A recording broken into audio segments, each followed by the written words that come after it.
If we haven't met before, my name's Ryan. I'm the senior pastor here. I have had my sister for as long as she's been alive. Amie is 2 years younger than me, and I'm not entirely sure where to start the story. I was trying to think of a place that we could jump in, and one of the things that I thought about was that my journey was that I became a believer when I was about 19 or 20 years old, somewhere around there. I began dating my now wife, Allison. She was really one of the first Christians that I had spent any that we knew amount of time around. I mean, there were Christians, I'm sure, but some of us were believers and we don't ever tell anybody, right? And so she was somebody who was immediately, it was a piece of her identity.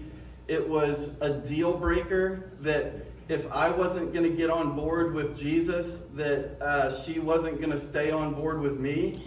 And one thing I'm not is I'm not a faker, and so it had to be real. And I dug into it, and I ended up falling in love with Jesus. It's its own separate kind of long story, but one of the things that was a hard part of me giving my life to Jesus was honestly just the pain, just the deep pain that I had in my heart because of things that had happened with my family. That my sister was hopelessly addicted to drugs. At the time, my mom was addicted to drugs. She was went to prison, went to Marysville prison, and there was just a piece of it where I wasn't able to let myself go completely for a long time because of things of asking God, why did you do this to me? Why did you let this happen? Yeah. And that's where I think that maybe we could start the story. Okay. What year was that when you got saved? 2002. Okay. So for another 4 years, I knew, nothing about Jesus. Like he said, so, without going all into it, we just had a lot of childhood trauma, and I'm a crier, but I prayed the whole way through before we started this, not to be too emotional, so I could give a message that you could understand. But just the trauma, a lot of verbal abuse. We didn't really experience physical abuse too much. But, and then just the addiction and the mental health. The mental health from my mom was extremely bad. And I think it affected us all in ways that we didn't even know at the time. But when he met Allison, I was so lost for about 4 more years. My addiction started at 13. So I never had, I didn't graduate, I didn't do prom, I did none of the things that normal people do. I didn't know how to adult if I would have had the opportunity. I had never paid bills. I relied on everybody else for everything. I was completely dependent on people to meet my needs because of my substance use disorder. But when, I had a terrible accident, I won't go too much into that, but I was a victim. You can go into whatever you want. It's very emotional for me, but I was a victim of violent crime, and from the person that I, loved, I thought I loved him, and he had been trafficking me, and he shot me and shot himself in the head, and that event changed everything for, I think, for our family. It was extremely hard. But Ryan, and this was in February of 2006. So 2006 had just started.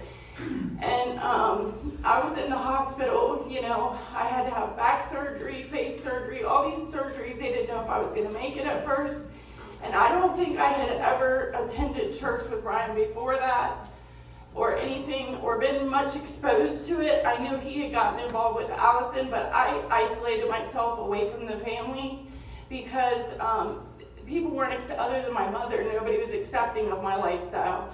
And they would try to help me, and I would push them away because I wasn't ready for help. But Ryan showed up at the hospital with Allison, and they started coming to see me.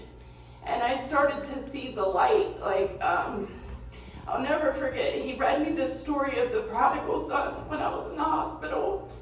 And I didn't understand the Bible, but something clicked. And I understood what he was saying when he read me that story. And I believe he sent an email to the church. We were at the Danbury at the time. And he told him, my sister's starting over, and she's going to try to get sober, and she has nothing. And this whole church pulled together. And they helped me start my life over. And Ryan decided to move me into his home with Allison, who was pregnant with Ava. They didn't have any kids yet. She was pregnant with her first baby. All right. And it was like the best time I could ever remember having with my family. My mom was in prison. My dad, just wasn't very available. He had another family. When we got older, he had babies with my stepmom, so he was kind of starting over. And I don't think they didn't want to get involved because I was a loose cannon. I was constantly relapsing. I couldn't stay sober. But Ryan and Allison took a chance on me, and they moved me in, and it was the best time of my life. I'll never forget Ryan. He gave me a bedroom.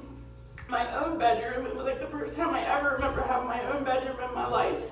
And he made it so beautiful, and the church donated all these beautiful things so that I had a wardrobe. They bought me new shoes, a coat, everything I needed to start over. And I started coming to church with him. But I will never forget the day he walked past my bedroom and I had worship music cranked up, and he just stopped and he just looked at me.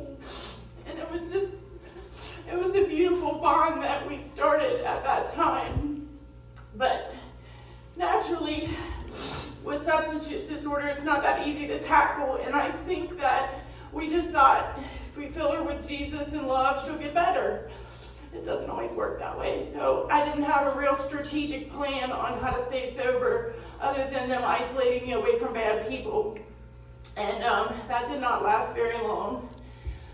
I ended up running away from Ryan's house, committing a few crimes, like taking his car, and I literally installed a lock on a door, and the plan was I was gonna keep my sister locked inside in the prayer room because I thought that I'm like she's getting antsy, she's getting antsy, and yeah. Just didn't know what to do. You could see it coming. Yeah, he locked me in the prayer room. Mark that. It was literally a prayer room. So, I broke away, committed a couple crimes. I relapsed and I went away, and then I called him because I felt so guilty. Like, nobody had really ever, went out of their way like that for me.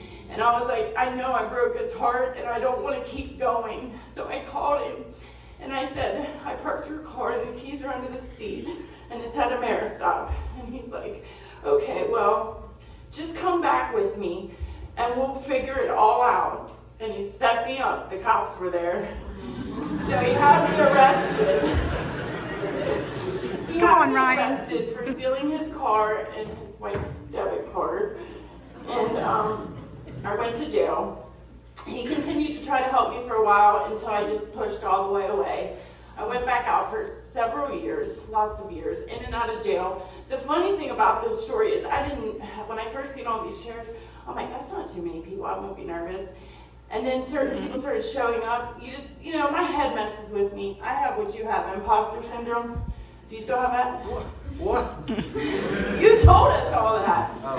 But anyways, so one of the lovely individuals that worked at the jail is in our crowd right now, and she would see me come in month after month, busted and disgusted, and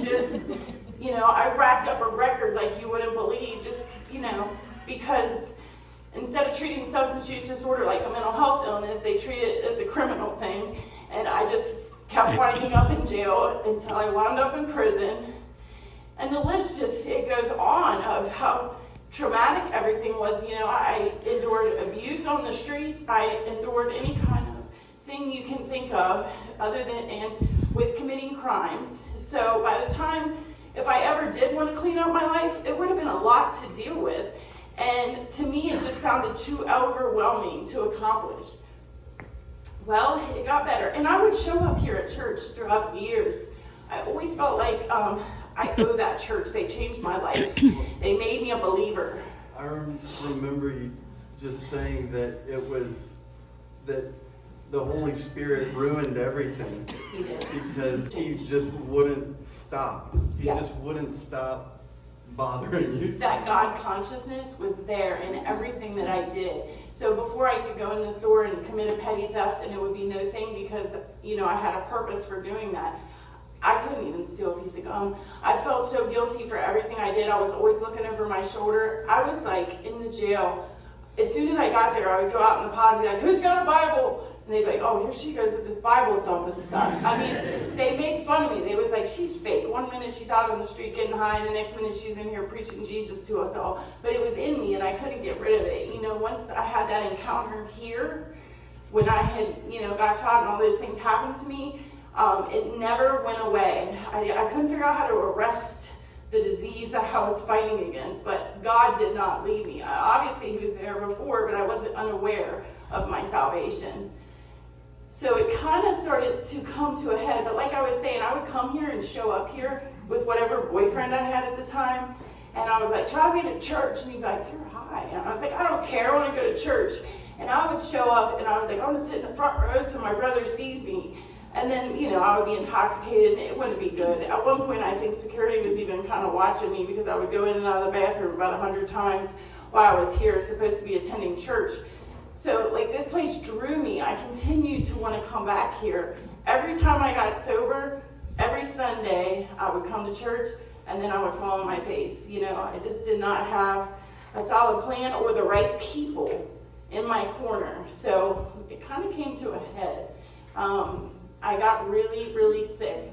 I got a blood infection that traveled to my heart from intravenous drug use, and I was in and out of the hospital for about a year. I would go in the hospital, get IV antibiotics. They would tell me it was really bad, I shouldn't leave.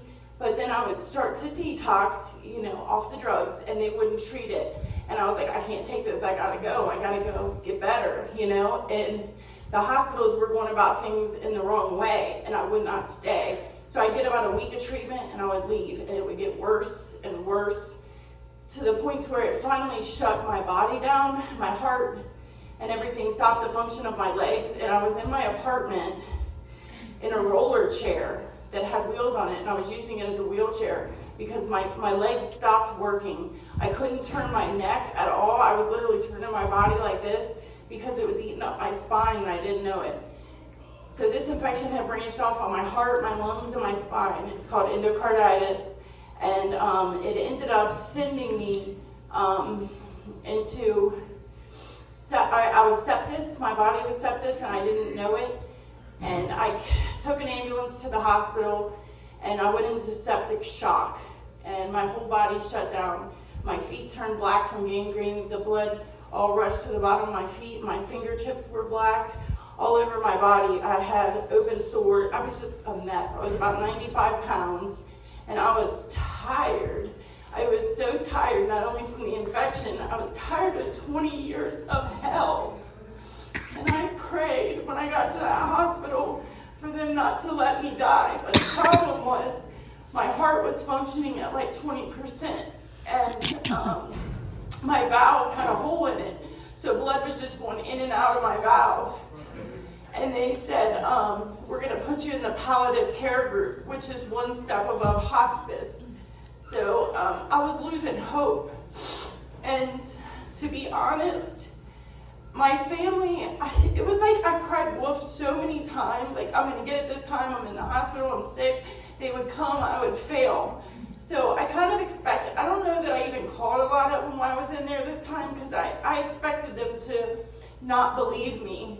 But there was one person that I knew as an acquaintance. His name was Pastor Rich, and he started coming to the hospital. I was in the hospital for 76 days in the palliative care group.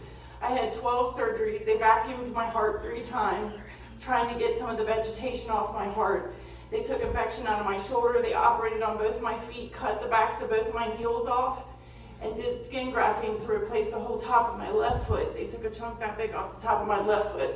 The infection was so bad. And he started praying with me. He came about 68 of 76 days that I was in that hospital. He came and he prayed with me. And he believed in me. And I needed that stranger to believe in me at the time, because I felt like I had burned all my bridges. And the hospital finally gave me something to help with the withdrawals, and I was able to sit still and receive the treatment that I needed.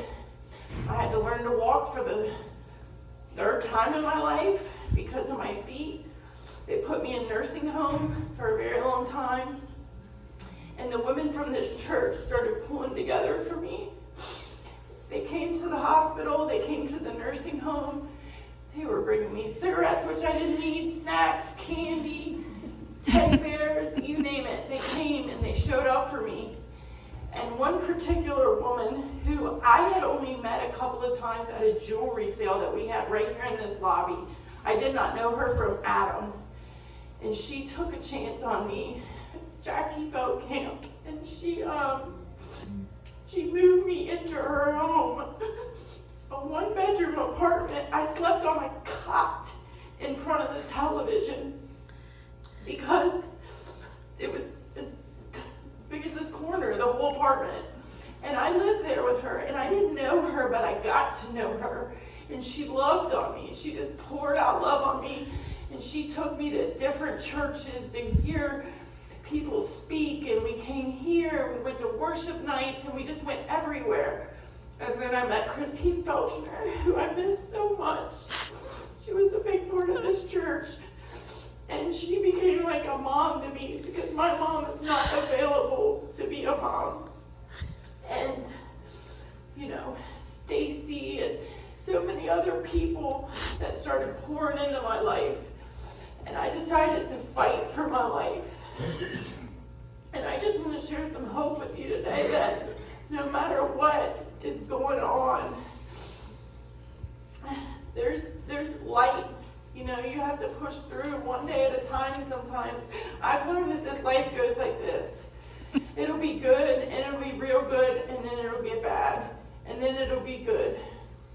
But, right now, nothing beats, I hate this saying because it's so ridiculous, but my best day in addiction could never compare to my worst day in sobriety. Never. No matter what I go through today, it's not worth choosing that life again. But since I got sober, I got my own apartment at 5 months sober. I was going through some programming like Shelter Care Plus. I couldn't actually afford my own apartment or anything. I had no job, but I got approved for disability. Do you remember we got in a fight when you were moving me? Yeah. I'm like, Brandon, I need you to move me from a trap house to a safe house. The only thing that I would interrupt with is just to say that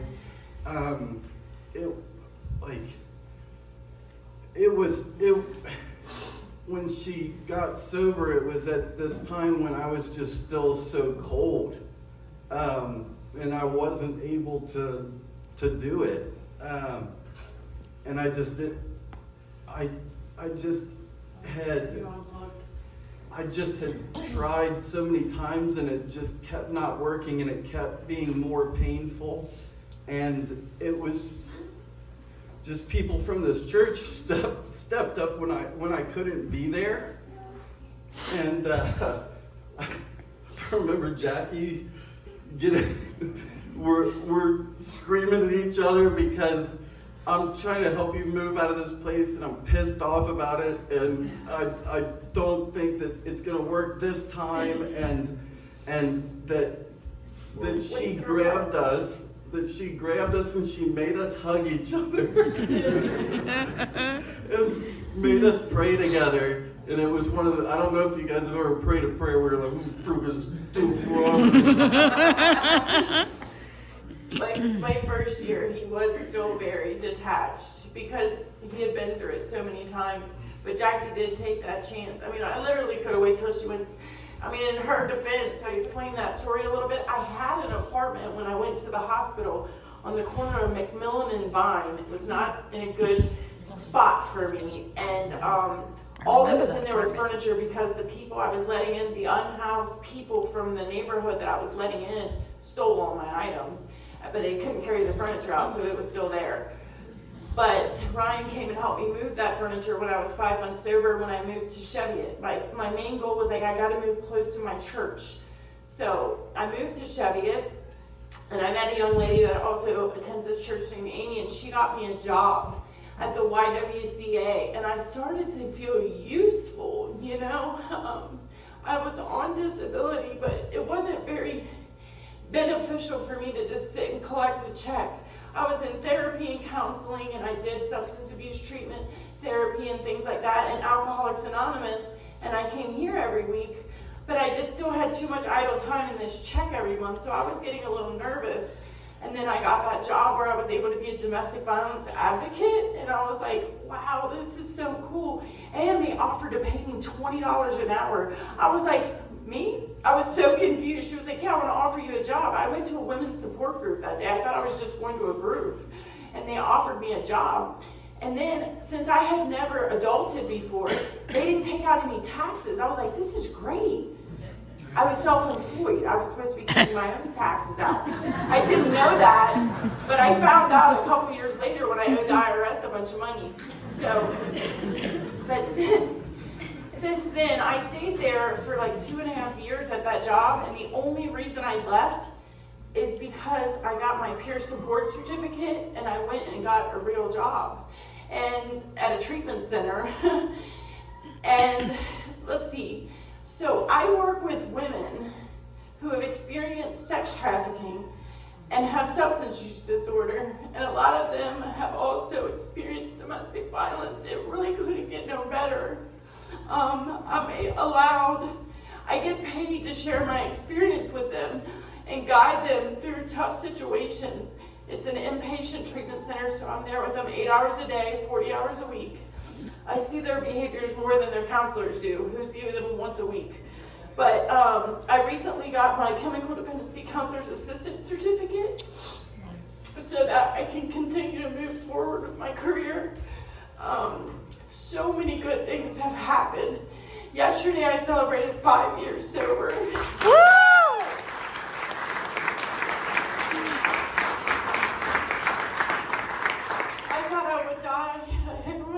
I did. I really thought I would. I didn't have any hope left, except for God wouldn't leave me alone. And God has walked me through so many situations. At 2 years sober, 1.5 years, I caught another infection on my spine. Just infection was just like living in my body, man. And it put these big abscesses on my spine. I ended up hospitalized again, sober. And I thought, if this is what sobriety looks like, I don't want it. This is not fair. You know, everything was always, I was the victim for so many years that I took on that role. I used it as a career. Like, I'm a victim. You're going to feel sorry for me, and I'm going to benefit from it. I did. And I finally was like, look, these are the consequences of what you've done to your body. So I went through the hospitals and the nursing homes again, and I'll tell you who was there every week. Chris Felchner and Mike Felchner right there to visit me every week at the nursing home. Stacy, Jackie, all of them came. And they were like, we're still here. You know, we got you. I got to keep my apartment. I finally wouldn't operate on me because I have a rod in my back from when I got shot. And they said it's very dangerous to go in to your back and work on your spine like that. They wanted to try to kill it with more antibiotics. I eventually got put on the oral antibiotics indefinitely. And I took those for several more years. But I finally beat that infection. And I got back to health, and I started feeling so good working this job that I was working at part-time. And I said, I don't want this disability anymore. I'm going to work full-time. And I lost all my benefits. I was like, at first I felt like a victim again. I said, they're not going to give me food stamps anymore. And somebody was like, you're not eligible for them anymore. Doesn't that feel good? And I was like, well, yes. I was really disturbed behind that. And then the big piece was, for the last 7 years, I've had help with my housing due to some circumstances, and I lost my housing help. And I was like, oh, I'm not going to be able to make it. You know, this defeating thought. There's no way I make enough money to pay the rent all by myself. And then I look around, I'm like, it's just what everybody else does. You know, because I had used and took advantage of systems and people for so many years. Well, and you had so many felonies. Oh my God. 7 felonies, 26 misdemeanors. Guess where they are now? Gone. All of them. I have 3 traffic tickets left on my record. They've all been expunged and sealed due to a human trafficking place. It's just, the Ohio Justice and Policies changed my life forever. I can go anywhere. If I wanted to be a doctor today, I could. I'm almost 40. I don't think I'm going to choose to do that. But my record is clean now. My credit score is over 700. I have a credit score. I had medical bills on there that all I had to do was go in and dispute them because I had insurance. And all of a sudden stuff started falling off and I started paying bills I was like, I'm a law-abiding citizen now that pays bills and has a good credit score. Woohoo! I have a car note. I pay a lot of money in rent a month myself. A lot. More than a house payment. And I'll probably have to reevaluate the situation next year because things keep going up. But I'm doing it. I'm self-sufficient, 100% on my own today. I even have a significant other who I'm just dating. We've been together 1.5 years. He is a believer. He is not a huge fan of churches, but he's been here enough times to get a taste. And I think he enjoys it. I just think there's some work to be done there. But he's 14 years sober and makes a lot of money. But here's the thing, I don't need any money from him. I don't have to ask him for cash or help with bills. I took advantage of men my whole life. That was my MO. So I told him when we started dating, it is very important for me to be self-sufficient. 2 weeks into a relationship, we would live together, and the whole thing, I would jump in head first. It's been 1.5 years. We still have separate houses. We just date. We go out to eat. We do what normal people that date people do. My idea was so toxic of what it was supposed to look like. So I just cannot go on about how good life is for me today. But I was so hopeless. And this church right here, if anything ever happened to this church, I would go out and watch cars and fundraise before I let something happen to this church. Because this place showed me that Amen. Jesus loves you no matter what you've done. That's right. He forgives you and you are redeemed and set free. I just can't give Jesus enough credit. I really can't, because it's a miracle that I'm sitting here. I should have been dead. And I should have continued to be worthless the way I destroyed my life, but God had other plans for me. Jeremiah 29:11 wasn't lying. That's the truth. And I'm allowed to share about Jesus at my job. I get paid for sharing about Jesus and helping women who struggle like I did. I can't imagine anything better. I really can't. And to think that I have 5 years away from that stuff, I actually have hope now that I think this nightmare is over. I think it's over. Amen.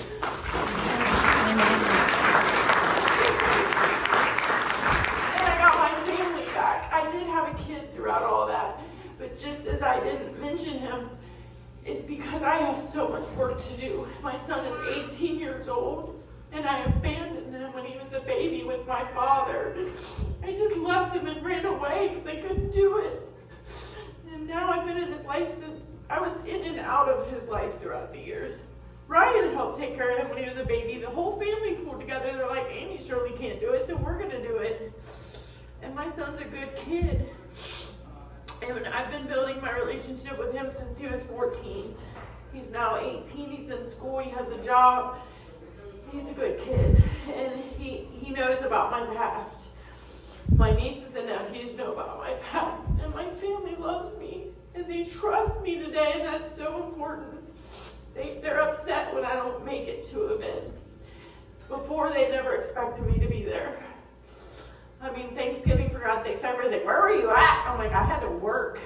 I work on holidays, time and a half. But, yeah, life is amazing. But the impact that my brother had on me, he'll never know. Every time I went to jail, the first thing I did was say, I need a stamp and an envelope. I want to write my brother. And generally, I didn't get a letter back. But he knew.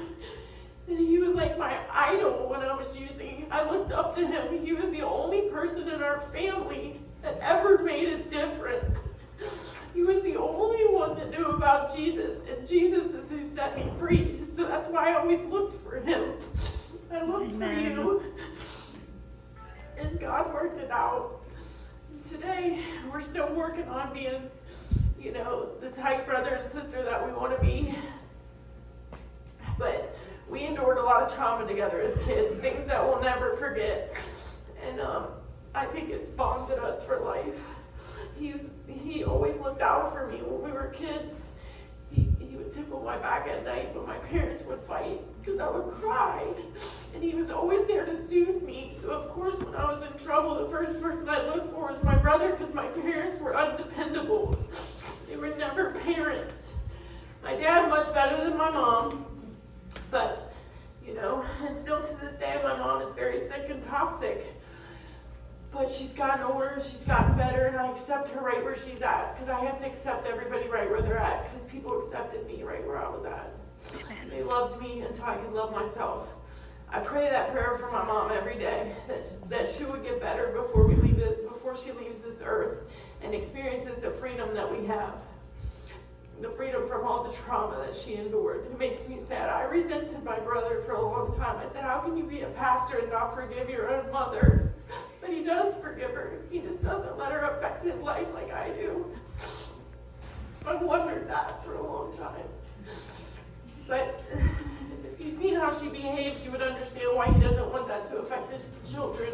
He's making better parents. We're breaking the cycle. We're breaking the cycle of addiction and trauma and childhood abuse.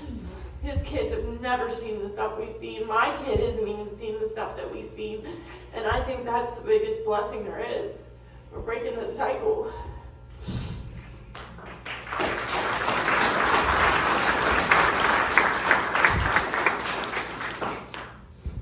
Yeah, whenever I just talk to people all the time who are going through hell, and they'll think that that it's not gonna be okay ever.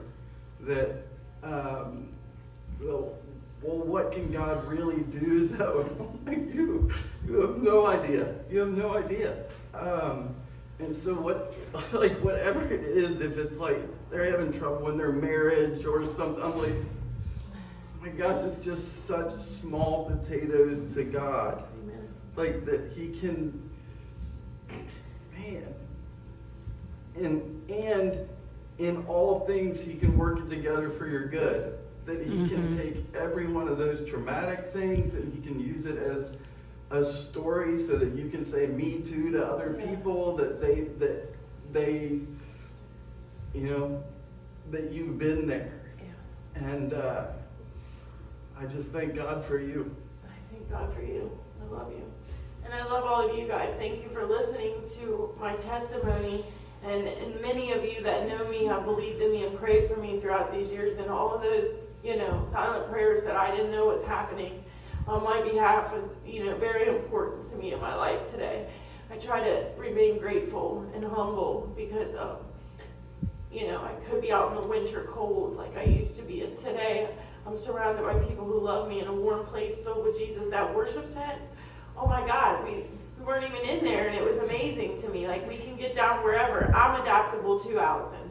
But maybe, so when he said talk, I said, okay.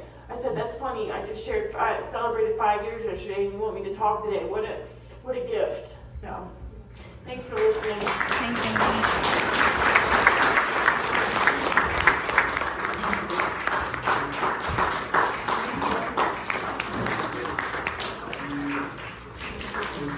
want to pray over the people? Sure, absolutely. Dear Heavenly Father, we first just want to thank you so much. We want to thank you for waking us up this morning. I think often I don't give that enough power, but thank you for waking us all up and letting us see another day. Thank you for miracles. Thank you for miracles in my life, in the people in this room's life, and people in our lives' life, and our children. Thank you for redemption. Thank you for salvation. We just love you, and we can never add up to what you want us to be or what the plans you have for us, because I believe I'm simple-minded, and the Lord has bigger plans for me and you and all of us. And let us be a light for the Lord. Let us continue to share our testimony with people. Let us continue to be the one to say, me too. You know, the Lord bless me too. I thank you all for being here. In Jesus' name, amen. Amen.